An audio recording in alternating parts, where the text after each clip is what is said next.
दोस्तों नमस्कार। कैसे हैं आप सब लोग? उम्मीद करता हूं स्वस्थ होंगे, व्यस्त होंगे, जबरदस्त होंगे।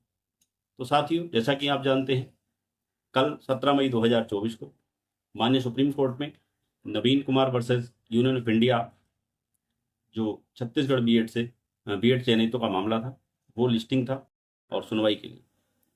तो उसमें क्या सुनवाई हो पाई या नहीं हो पाई, क्या बीएड के लिए खतरा बढ़ गया है, इन्हीं कुछ बिंदुओं पर बात करेंगे। बात शुरू करने से पहले आप सभी का स्वागत है आपके अपने यूट्यूब चैनल गेट सॉल्यूशन में।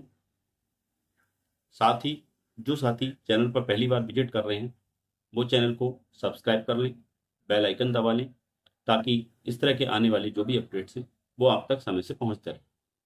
तो साथियों, हम बात कर रहे हैं जो माननीय छत्तीसगढ़ हाई कोर्ट का निर्णय 2 अप्रैल 2024 को आया, जिसमें उन्होंने बीएड नियुक्तिधारियों को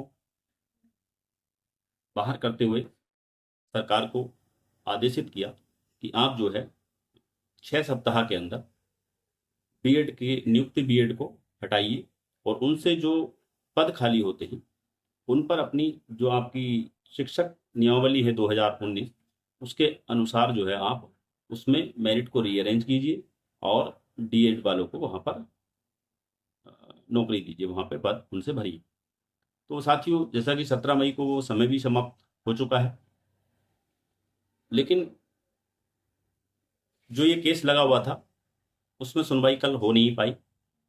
कारण ये रहा कि जो चीफ जस्टिस हैं माननीय, उन्होंने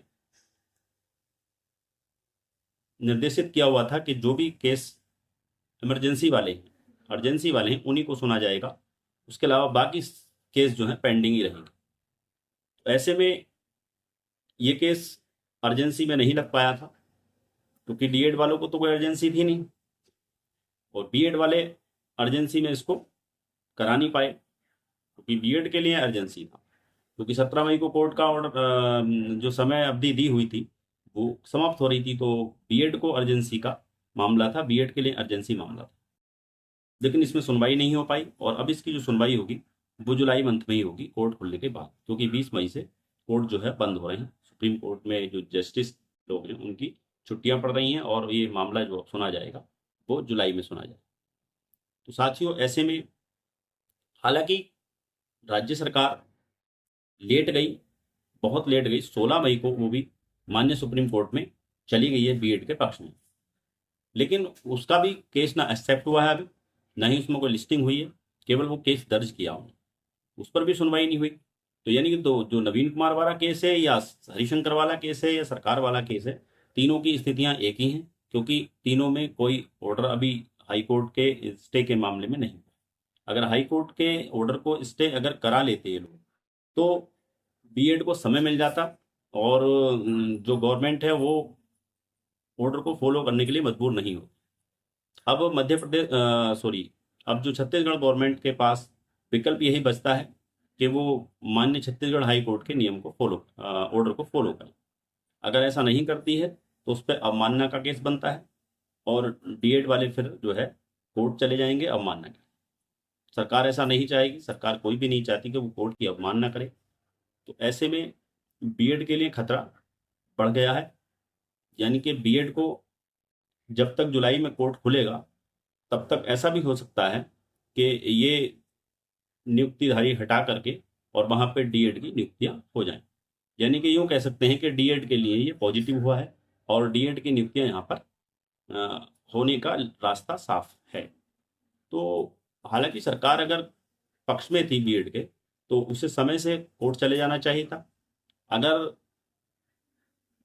सरकार पहले से कोर्ट गई हुई होती तो ये मामला 17 मई को सुना जा सकता था, क्योंकि सरकार अगर अर्जेंसी का अगर मामला दर्ज करती, तो सरकार अगर अर्जेंसी की बात करती तो उसका पक्ष अलग रहता है और ये जो मामला है फिर सुना जाता।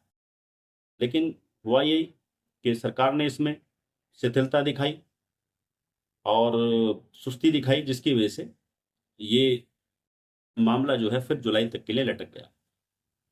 लेकिन बात वही है कि बीएड धारियों को अभी कोई राहत नहीं मिली है और माननीय छत्तीसगढ़ हाई कोर्ट का जो निर्णय है वो प्रभावी है और गवर्नमेंट के पास अब कोई बहाना या कोई विकल्प नहीं है जिससे वो हाई कोर्ट छत्तीसगढ़ का ऑर्डर को ना माने, फॉलो ना करें। तो साथियों, ये कुछ अपडेट थी। इन्हीं के साथ नमस्कार, धन्यवाद।